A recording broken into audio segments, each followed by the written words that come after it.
بسم اللہ الرحمن الرحیم السلام علیکم ورحمۃ اللہ وبرکاتہ۔ پورے پاکستان کے ججز کو ڈرا کے کمپرومائز کر لیا گیا ہے۔ جب میں کہتا ہوں پورے پاکستان کے تو جی ہاں پورے پاکستان کے، آج ٹھٹھے لگ رہے ہیں اور کوئی بھی قانون کی بالادستی کو قائم کرنے کے لیے تیار نہیں ہے ججز سمیت۔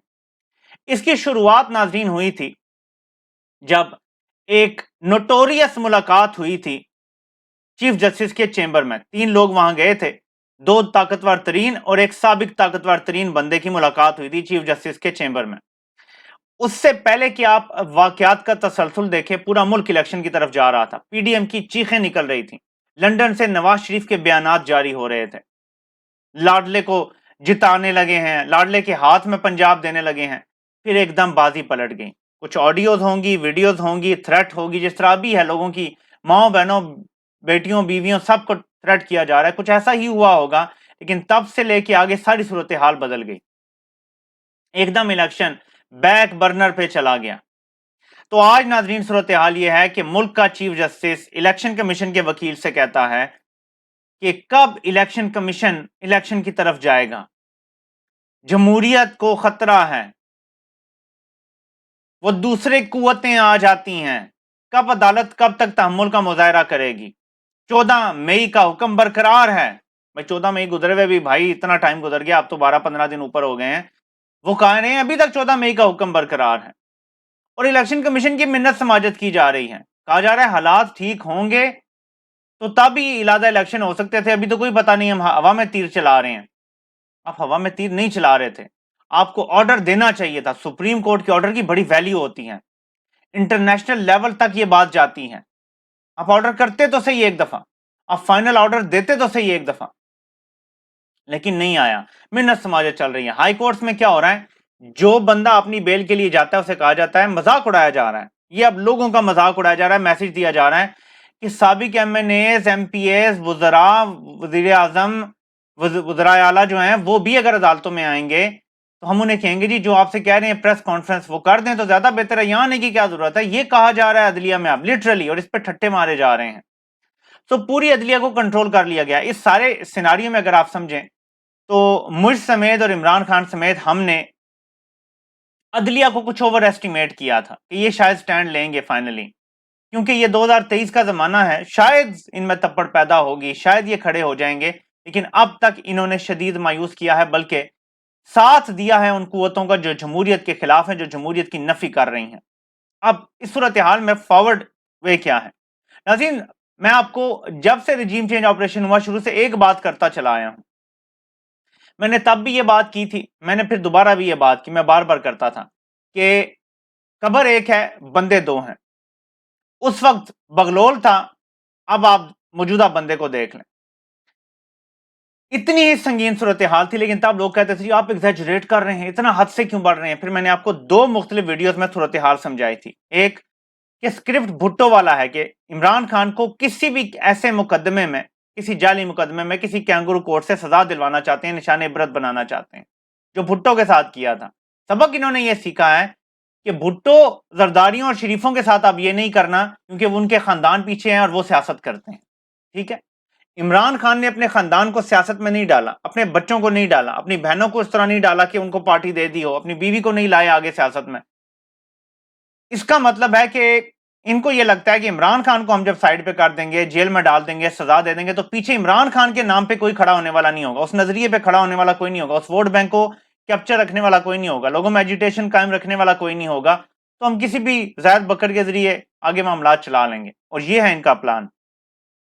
ایسے میں تحریک انصاف کو جو لوگ چھوڑ کے جا رہے ہیں اس سے کوئی فرق نہیں پڑتا، یہ یاد رکھیے گا۔ تحریک انصاف کی اس ٹائم یہ صورتحال ہے کہ اگر اب بھی فری اینڈ فیئر الیکشن ہو، تحریک انصاف کھمبے کو وہ ٹکٹ دے گی نا تو وہ بھی جیت جائے گا۔ مسئلہ پھر کیا ہے آگے یہ ہے کہ اسی لیے نہ فری اینڈ فیئر الیکشن کرنے کی یہ طرف جائیں گے، نہ یہ تحریک انصاف کو اس حد تک بھی بچنے دیں گے جو ان کا پلان ہے۔ پلان ایک یہ بناتے ہیں کہ اللہ کا بھی پلان ہے، وہ بھی دیکھتا ہے، وہ بھی آزماتا ہے، مشکلوں سے آزماتا ہے۔ دیکھیں مومنین کو بڑی بار اللہ کریم نے آزمایا ہے۔ دیکھیں جب بنی اسرائیل کو کہا کہ وادی میں گھس جاؤ اور تم جا کے وہاں پہ تمہارے لیے رہائش ہے، تم جیت جاؤ گے، نہیں گئے جنگ کرنے کے لیے، تم اور تمہارا رب جاؤ، تو کتنے سال ایسے ہی پھرتے رہے۔ حضرت داؤد علیہ السلام نے جب جالوت کو پتھر سے مار دیا تھا، تو اس وقت بھی ایسا ہی تھا. طالوت علیہ السلام کے مقابلے میں جالوت کا لشکر آپ دیکھیں، جالوت کی اپنی قوت دیکھیں آپ. لیکن حضرت داؤد علیہ السلام اس ٹائم بچے تھے، مار دیا اس کو. تو تاریخ بھری پڑی ہے. غزوہ احد کے وقت کتنا مشکل وقت آیا تھا مسلمانوں کے اوپر. خطرہ یہ پیدا ہو گیا تھا اس ٹائم، صورتحال یہ تھی کہ لوگوں نے تو یہ بھی سوچ لیا تھا کہ نبی پاک صلی اللہ علیہ وسلم زخمی ہو گئے ہیں، خدا نہ خواستہ شہید نہ ہو گئے ہوں، گھبرا گئے تھے. ہم مومنین کے اگر ہم پڑھیں احوال تو لیکن اللہ نے کیسی سکینہ اتاری، بتایا کہ ہم نے آپ کو سکون دیا، پاؤں اکھڑ گئے تھے مومنین کے، اور پھر اللہ نے بچا لیا امت کو. پھر حضرت امام حسین رضی اللہ تعالیٰ عنہ ان کے ساتھ جو ہوا، آپ مجھے بتائیں کہ کس کس طرح کے سانحات ہوئے، لیکن امت بچتے بچتے بچتے سروائیو کر کے یہاں تک پہنچ گئی ہیں. لیکن آپ دیکھ لیں کہ ان سارے واقعات میں اصل کامیابی کس کو ملی؟ اصل کامیابی یزیدیت میں نہیں ہے، کامیابی حسینیت میں ہے. پھر اس میں آپ کا سر بھی قلم ہو جائے تو کامیاب آپ ہی ہوتے ہیں، یہ یاد رکھیے گا. تو ہمیں نہیں پتا فیصلے کیا ہونے، لیکن ابھی اس سخت ترین آزمائش سے یہ قوم گزر رہی ہے اور اس کو گزرنا ہے. فیصلہ آگے جا کے ہوگا کہ یہ قوم کھڑی رہتی ہے یا نہیں، اس آزمائش کے بعد کیا ڈسکنیکٹ ہو جاتی ہے، بیٹھ جاتی ہے، یا سٹل کھڑی رہتی ہے اپنے رائٹس کے لیے. رائٹ ہے آپ کا کہ آپ اپنے نمائندے خود چنیں، آپ کا رائٹ ہے کہ آپ کس پارٹی کو سپورٹ کریں، یا آپ کا رائٹ ہے کہ آپ اگر کہیں کہ یہ بندہ اس ملک کے لیے اچھا نہیں، میں نے اس کو ووٹ نہیں دینا، تو کوئی آپ سے زبردستی نہیں ڈلوا سکتا، کوئی آپ کو زبردستی ان کی غلامی کے لیے مجبور نہیں کر سکتا. ہمارا حق ہے کہ ہم یہ کہیں کہ تمام ادارے اپنے دائرہ کار میں رہیں، یہ ہمارا حق ہے، ٹھیک ہے، یہ آپ کا بھی حق ہے، یہ یاد رکھیں. تو اب نیکسٹ صورتحال میں ان کا پلان تو یہ ہے کہ تحریک انصاف کو توڑ کے کچھ پارٹی کے لوگوں کو پیپلز پارٹی، کچھ ادھر ادھر چربا ملا کے ایک علادہ پارٹی بھی بنا کے، اور اتنی کھچڑی پکانی ہے کہ ایک کوئلیشن ویک قسم کی کمزور گورنمنٹ میں بلاول کو انہوں نے وزیر اعظم بنانا ہے. یہ ہے جی پلان کا حصہ. اور اگلی باری شاید پھر مریم نواز کو دینے کا شاید ان کے ساتھ معاملات طے ہوئے ہیں. اس باری بہرحال بلاول کو دینا ہے، کیونکہ اس کی آشرواد ڈائریکٹ واشنگٹن سے آئی ہیں، آج سے نہیں آئی. یہ معاملات 2019-20-21 میں طے ہونا شروع ہو گئے تھے اور فائنل ہو گئے تھے 20-21 میں کہ بلاول نے ہی آگے وزیر اعظم بننا ہے. اور آپ نے نوٹ کیا ہوگا کہ 2021 میں خاص طور پہ بار بار بلاول کے دورے ہوئے تھے امریکہ کے. یہ سارے معاملات وہاں طے ہو گئے تھے. پاکستان میں حکومتیں بنتی بگڑتی وہیں سے ہیں، یہ بات یاد رکھیے گا. اور عمران خان نے تمام قوتوں کو کیونکہ اپنے خلاف کر لیا، یہ لوکل قوتوں کی کوئی اہمیت نہیں ہے. میں آج آپ کو بتا رہا ہوں، سیکرٹری بلنکن فون اٹھا کے نا ایک فون کال کر دے اور کہے کہ سٹاپ دس مینس اور الیکشن کرواؤ، کسی بندے کی پاکستان میں ضرورت نہیں ہے جو یہاں فرعون بنے بیٹھے ہیں کہ انکار کر سکے. یہ میں آپ کو چیلنج کرنے کے لیے تیار ہوں. ایک فون کال سیکرٹری بلنکن، صدر کی بھی کال کی ضرورت نہیں ہے، سیکرٹری بلنکن کی ایک کال، اور وہ اگر واقعی کہے کہ روکو اس کو الیکشن کروانے پڑیں گے، یہ کچھ بھی نہیں کر سکتے. یہ میں آپ کو لکھ کے دینے کے لیے تیار ہوں. سو فیصلے ہمارے واشنگٹن میں ہوئے ہیں، ٹھیک ہے، فیصلے ہمارے یورپی یونین نے کیے ہیں، برطانیہ بھی اس میں شامل ہے، یہاں فیصلے ہوئے ہیں سارے. اور اس کی وجہ سے عمران خان کو عالمی سطح پہ کیونکہ اپنی ریاست کا مقدمہ لڑنے کی، نبی پاک صلی اللہ علیہ وسلم کی حرمت کا مقدمہ لڑنے کی سزا دی جا رہی ہے، تو یہ سزا تو ملنی تھی. 21ویں صدی میں ریاست مدینہ کا نعرہ لگانے والے کی سزا تو اسے ملنی تھی، لیکن وہ تیار ہیں اس سزا کے لیے. کیا قوم تیار ہے اس نعرے کے لیے کھڑے ہونے کے لیے؟ یہ اب ریمینز ٹو بی سین، ٹھیک ہے. تو چربا بنے گا مختلف پارٹیوں کا، کوشش کی جائے گی، اور عمران خان کو ابھی یا این الیکشن سے پہلے نااہل کر دیا جائے گا، تاکہ وہ کسی طرح سے بھی جو سیاسی یا الیکٹورل پالیٹکس ہے اس سے آؤٹ ہو جائیں. جب وہ آؤٹ ہو جائیں گے تو پیچھے بڑے بڑے لیڈر سو کال جو ہیں وہ تو نکالے جائیں گے، پارٹی سے علیحدہ علیحدہ کیے جا رہے ہیں. تو مائنس عمران کر کے سیاست کو، اور پروجیکٹ بلاول کو پھر لانچ کیا جائے گا، یعنی بیسیکلی اکیلا بھگایا جائے گا، کیونکہ بلاول کی کوئی سٹینڈنگ تو ہے نہیں عوام میں. وہ صرف ایک ہی صورت میں وزیر اعظم بن سکتا ہے اگر وہ اکیلا بھاگے، تو بیسیکلی اس کو اکیلا بھگانے کا انتظام کیا جا رہا ہے. دیکھیں، قوموں کی زندگی میں صبر آزما لمحات آتے ہیں. جو صورتحال ہے ملک کی، میں آپ کو یقین دلاتا ہوں کہ یہ نہیں چلا سکتے، یہ جو مرضی کر لیں ان سے نہیں چلے گا. بالآخر حالات واپس ادھر ہی آئیں گے جہاں سے انہوں نے سٹارٹ لیا تھا 9 اپریل 2022. آپ دیکھ لیجئے گا وہیں حالات پہنچیں گے. سپریم کورٹ سے کوئی امید رکھنے کی ضرورت نہیں ہے، نہ کسی ہائی کورٹ سے امید رکھنے کی ضرورت ہے، کیونکہ صورتحال اب واضح ہو گئی ہے کہ وہ بلیک میل ہو گئے ہیں سارے. پہلے وہ واقعی ایکشن لینا چاہتے تھے، ججز کی مرضی تھی کہ ہم اس بار جمہوریت کے لیے کھڑے ہوں گے، لیکن عین وقت پہ وہ سجدے میں گر گئے، کیونکہ انہیں بھی ڈرا دیا گیا، کوئی ان کی آڈیوز ہوں گی، ویڈیوز ہوں گی. فیملی سب کو پیاری ہوتی ہے، امام حسین کی سنت پہ ہم سب نہیں چل سکتے، ہمیں اتنی تپڑ نہیں ہے کہ سارا گھر اپنا کٹوا دو، یہ کوئی نہیں کر سکتا، یہ وہی کر سکتے تھے، وہ عظیم ہستیاں تھیں، ہم نہیں کر سکتے، ہم صرف نام لیوائے ان کے، لیکن اس رستے پر چلنے کے قابل ہم نہیں ہیں۔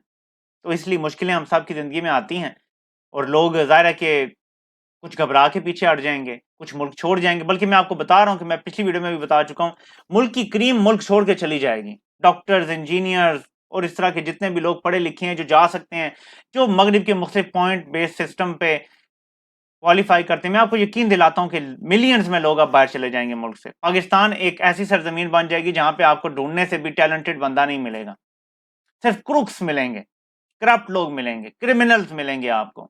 یہ صورتحال ہونے جا رہی ہے، صرف وہ نہیں باہر جا سکیں گے جو جانا چاہتے ہیں لیکن ان کے پاس وسائل نہیں ہیں، صرف وہ رہ جائیں گے، باقی کوئی نہیں بچے گا۔ تو دیکھتے ہیں کہ صورتحال کس طرف جاتی ہے۔ عمران خان نے پھر عدالت سے ایک اپیل کر دیا ہے، وہاں پہ درخواست دائر کر دی ہے کہ یہ آرٹیکل 245 کے تحت یہ جو سارا کچھ ہو رہا ہے، ملٹری کورٹس جو ہو رہی ہیں، جس طریقے سے سارا پارٹی کو نشانہ بنایا جا رہا ہے، اس کو روکا جائے۔ لیکن ظاہر ہے کہ سپریم کورٹ سے بھی کچھ بھی نہیں ہوگا کیونکہ جج سارے کمپرومائز کر دیے گئے ہیں۔ تو کوشش ضرور کی ہے عمران خان نے کہ سپریم کورٹ کو دوبارہ سے انگیج کیا جائے، لیکن اس کا مجھے نتیجہ نکلتا ہوا کوئی خاص خاطر خواہ نظر نہیں آ رہا۔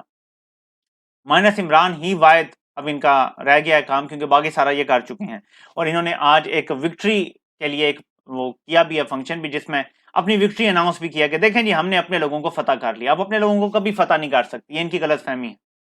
میں انہیں بار بار بتانے کی کوشش کرتا رہا اپنی ویڈیوز میں کہ بنگالیوں سے آپ 50 سال بعد بھی آج پوچھیں نا، اتنی نفرت سے بات کریں گے آپ کے بارے میں۔ آپ نے اب 3 نسلوں کے دل میں یہ ڈال دیا ہے، آپ جتنی انڈوکٹرینیشن کر لیں، اسکولوں کے ذریعے، سلیبس کے ذریعے، میڈیا کے ذریعے، آپ نہیں بدل سکیں گے۔ سوشل میڈیا وہیں موجود ہے، سوشل میڈیا ہسٹری کا حصہ بن چکا ہے، آپ یہ سارا مواد ریموو بھی کروا دیں گے، لوگوں کے فونوں میں پڑا ہوا ہے، کم از کم 8-10 کروڑ لوگوں کے فونوں میں اب یہ مواد محفوظ ہے، وہ بار بار دیکھ کے نا اپنی میموری کو تازہ کرتے رہیں گے۔ لوگوں کو آپ 25 مئی کو یوم شہداء رکھ کے، خاص طور پہ جو 26 کو بھی ہو سکتا تھا، 28 کو بھی ہو سکتا تھا، آپ 25 مئی کو جو آپ نے لوگوں پہ ظلم کیا وہ چاہتے ہیں کہ وہ بھول جائیں، لوگ کبھی نہیں بھولیں گے، وہ بھی ظلم تھا۔ لوگ شہداء کو بھی خراج تحسین پیش کریں گے، لیکن صرف سویلین شہداء بھی ہوتے ہیں، صرف وردی میں شہداء نہیں ہوتے، ٹھیک ہے؟ تو 25 مئی کو کچھ سویلین شہداء بھی تھے، کچھ سویلین بھی تھے جن کو بہت مارا گیا تھا، چادر چار دیواری کا تقدس پامال کیا گیا تھا، اسی طرح ارشد شریف بھی شہید ہوئے، اسی طرح ذلِ شاہ بھی شہید ہوئے ہیں۔ تو یہ بھی لوگ نہیں بھولتے، یہ بھی لوگوں کو یاد ہے، اور لوگ اپنے وردی اور بغیر وردی کے تمام شہداء کو خراج تحسین پیش کرتے ہیں، لیکن شہداء کا خون بیچنے والوں کو خراج تحسین کبھی بھی پیش نہیں کریں گے۔ آپ ان کا خون بیچ کے عزت نہیں کما سکتے، یہ یاد رکھیے گا۔ یہ آپ نے بہت غلط راستہ چنا ہے۔ دیکھتے ہیں عوام کا بڑا امتحان ہے کہ وہ ڈٹ کے کھڑی رہتی ہے یا نہیں۔ اب آپ نے صرف کیا کرنا ہے، آنکھیں بند کر کے اس کھمبے کو ووٹ دینا ہے جو عمران خان جس کو اناؤنس کرے گا۔ اگر عمران خان کو نائل بھی کر دیں، جس پہ عمران خان انگلی رکھے گا اس کھمبے کو آپ نے ووٹ دینا ہے۔ ان کا اگر یہ پلان ناکام ہو جاتا ہے تو پھر پورا یہ رجیم چینج آپریشن ریورس ہو جائے گا، ورنہ ظاہر ہے کہ پروجیکٹ بلاول جس کی اپروول تمام انٹرنیشنل اسٹیبلشمنٹ نے دی ہے، وہ پوری آب و تاب کے ساتھ آپ کے سر پر مسلط کرنے کا پلان ہے۔ دیکھتے ہیں کہ یہ کامیاب ہوتے ہیں یا نہیں۔ آپ سے انشاءاللہ پھر ملاقات ہوتی ہے۔ اللہ پاک آپ سب کا حامی و ناصر ہو۔ آپ سب کے سننے کا بہت بہت شکریہ۔